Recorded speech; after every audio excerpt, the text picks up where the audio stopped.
Disegani maksudnya orang respect. Respect itu kan kita ini ya, earn ya, nggak given ya gitu.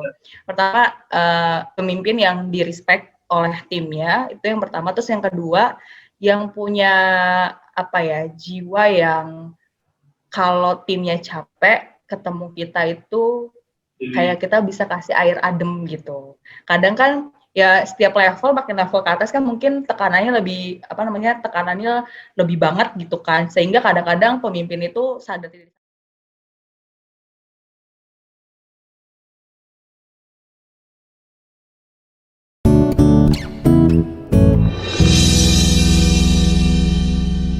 Ini peluang atau hambatan? Nice. Dan buat cari solusinya emang nggak mudah ya Mas Romi ya. Pasti Mayer juga ngerasain itu nggak mudah. Tapi yang mau kita tanya nih, tips dari Mayer nih buat ngadepin tantangan-tantangan itu untuk cari solusinya tuh apa sih yang mesti diperhatiin, Mayer? Nah, kalau ini agak teknikal dikit nggak apa-apa ya. Jadi kalau misalnya kita punya tantangan, ancaman atau apapun lah yang menghambat kita dalam bekerja, kita harus mendefinisikannya dengan benar sih gitu. Karena salah definisi, salah juga alternatif solusi yang bisa kita pilih gitu. Terus kita juga harus tahu itu asumsi kita atau emang real masalahnya. Karena kan suka nih contoh ya, aduh kok gue nggak pernah goal ya sama bapak atau ibu ini gitu ya. Mungkin karena ini ya, mungkin. Ya mungkin itu kan asumsi yang harus divalidasi kan. Tapi saya melihat teman-teman saya gitu kalau misalnya sharing, mereka ada kecenderungan menggunakan asumsi itu sebagai sebagai pokoknya masalah itu gitu. Belum tentu gitu kan. Jadi pesan saya selalu pertama, kita harus benar-benar yakin gimana cara kita ngedefinisiin masalahnya untuk tahu masalah realnya ini, atau kalau di project kan bilangnya root cause lah ya gitu. Terus abis itu baru kita cek gitu, bener nggak sih gue bermasalah dengan kondisi ini atau memang kondisi yang kita yang Mayer tuh sebenarnya untuk masalah ini tuh nggak masalah deh, no matter. Cuman kemarin kondisinya lagi nggak fokus. Kalau saya kembali fokus, mungkin masalah ini bisa di-solve dengan cepat. Terus kita definisi juga gitu. Kalau ada masalah yang besar nih, kayak COVID-19 ini gitu lah ya. Orang WFH, terus kemudian hambatan orang ketemu juga susah. Mengandalkan media, terus kemudian belum lagi kan stres, managing orang kan beda-beda ya, maksudnya kita nggak bisa bilang mental kita di sini tuh yang ada orang yang jadi kalau nggak WFA dia rajin loh gitu, tapi setelah WFA dia jadi nggak rajin gitu contohnya, atau mood klien kita seperti apa. Nah itu saya definisikan, benar-benar definisi, terus cari alternatif solusinya. Ya udah dicoba yang paling make sense yang mana, di pairing gitu kan, di make sense, ya trial and error sampai nemu, bener nih cara kayak gini, oke. Terus coba set gitu, ada 10 klien, saya coba kelima ya gitu, kelima solve, berarti ini bisa menularkan ke teman-teman yang lain, coba deh pakai mekanisme ini gitu.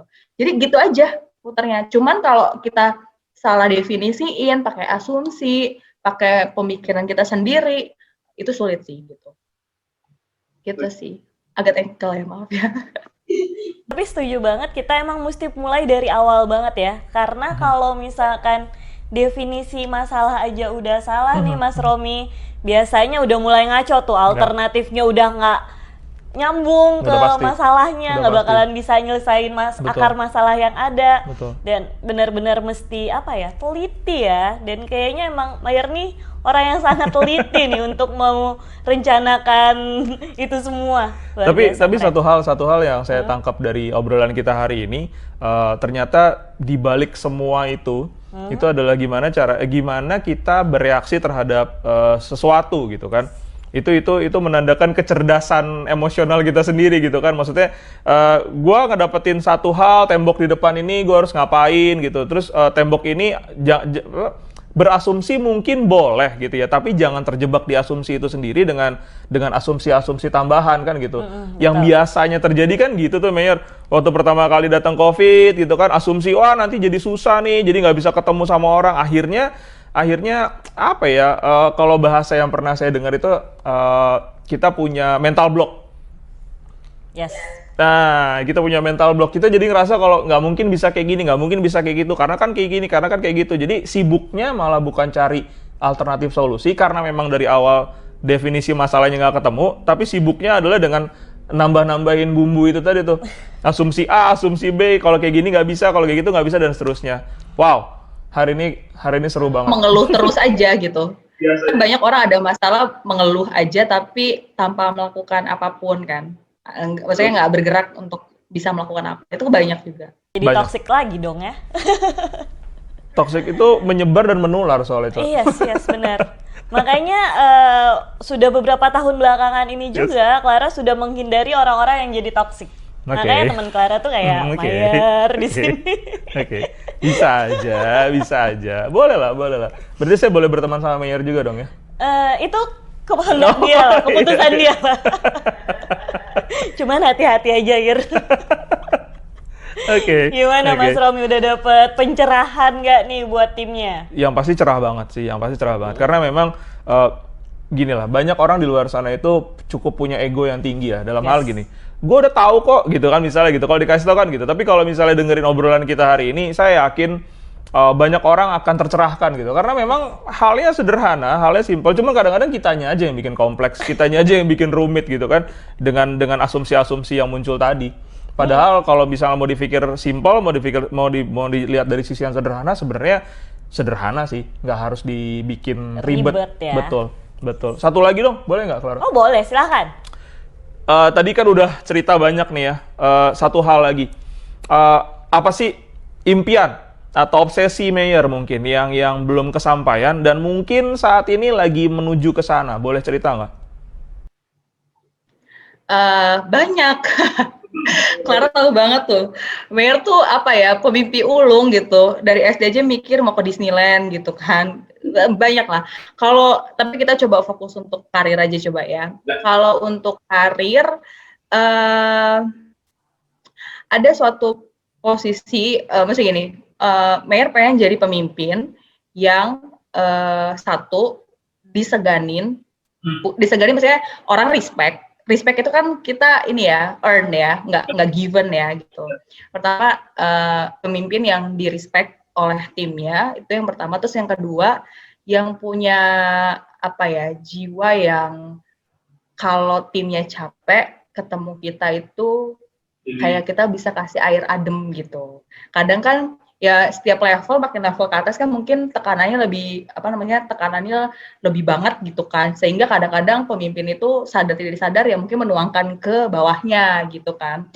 Terus tapi memang challenge-nya gimana ya jadi leader stage apapun, maksudnya level apapun, leader yang ya tetap result oriented gitu bersama timnya, tapi tetap yang di respect itu, tapi kita earn, dan plus kita bisa jadi tempat mereka untuk ngisi energi gitu. Jadi leader yang jadi support system buat anak-anaknya gitu. Kalau untuk karir itu sih, sejauh ini lagi belajar, lagi fokus ke arah sana banget. Karena jadi leader mungkin ya kalau punya posisi anak buah mau bisa apa sih gitu kan. Tapi leader yang seperti apa gitu. Kalau leader yang di respect, ya banyak juga. Mungkin saya respect sama ibu karena ibu kerjaannya bagus, ibu solutif gitu-gitu. Tapi bisa nggak kita jadi leader yang jadi support system buat anak-anak kita gitu, atau sama tim kita, yang jadi kalau mereka capek ngobrol sama kita, dia punya semangat baru untuk oke, gue bisa gitu. Itu sih kalau karir itu. Keren Banget, jadi pengen punya leader kayak Mayer ya. Jadi pengen main ke rumah Mayer kalau saya. Gimana? Biar keserap ilmunya, maksudnya biar keserap ilmunya. Oke. Thank you banget, benar. Mayer buat segala penjelasannya, semua ceritanya yang sungguh menginspirasi ya Mas Romi ya. Sangat menginspirasi. Semoga nanti semuanya kepake buat tim kami di sini. Pasti. Buat mereka yang nonton video ini. Betul. Buat semua yang membutuhkan pastinya ya Mas Romi ya. Kita belajar banyak hal hari ini, tapi hal-hal yang kita pelajari itu adalah hal-hal yang sederhana sebetulnya. Dan memang seringkali kita butuh orang lain untuk bisa menyadarkan kita bahwa banyak hal sederhana yang bisa kita pelajari sebetulnya di sekeliling kita. Cuma kadang-kadang kitanya terlalu ego aja dengan menganggap kalau hidup nggak seindah itu, katanya seperti itu kan. Hidup nggak semudah itu. Tantangan dan cobaan itu terlalu berat gitu, katanya kan gitu. Katanya sih gitu. Katanya gitu. Tapi semoga hari ini apa yang bertiga kita obrolin dan saya yakin sih akan sangat-sangat bermanfaat untuk teman-teman semua nanti yang akan nonton video ini juga. Dan sekali lagi thank you banget Mayor. Thank you. Luar biasa sekali. Thank you kesempatannya ya. Senang bisa kenal Mas Romi dan bisa sharing sama Mas Romi dan Clara. Semoga bermanfaat ya. Amin. Kalau boleh ngobrol-ngobrol di luar dari sesi ini ya semoga diperbolehkan sih ya. Ya, supaya soalnya memang banyak banget yang bisa digali nih dari Mayer. Betul. Untung saya temenan sama dia. Untung temenan. Oke, jadi gratis kan ilmunya. Siap. Makasih banget ya Mayer ya. Nanti kita ketemu lagi. Thank you ya Mayor. Jangan kapok diundang lagi ke dalam program kita dan semoga semua harinya Mayer ceria dan timnya juga selalu sehat dan merasakan hal yang terbaik. Positive vibe buat semuanya. Yes, betul banget. Tetap sehat, tetap semangat, sukses buat Mayor, salam buat keluarga. Semoga kita bisa ngobrol-ngobrol lagi, tapi sama-sama kita yakinin bertiga bahwa apa yang kita lakukan hari ini, yakinlah bahwa ini akan sangat bermanfaat untuk orang lain. Karena kan sebaik-baiknya seseorang itu adalah yang bisa memberikan manfaat untuk orang lain. Setuju. Jadi paling nggak sampai 1 jam kita ngobrol, tapi ada banyak manfaat yang kita bisa share ke orang di luar sana. Mayor, sekali lagi thank you banget. Mudah-mudahan kita bisa ketemu lagi. Thank you. Yes, dadah. Sehat-sehat, Mayer. Thank you, Mayor. Dadah.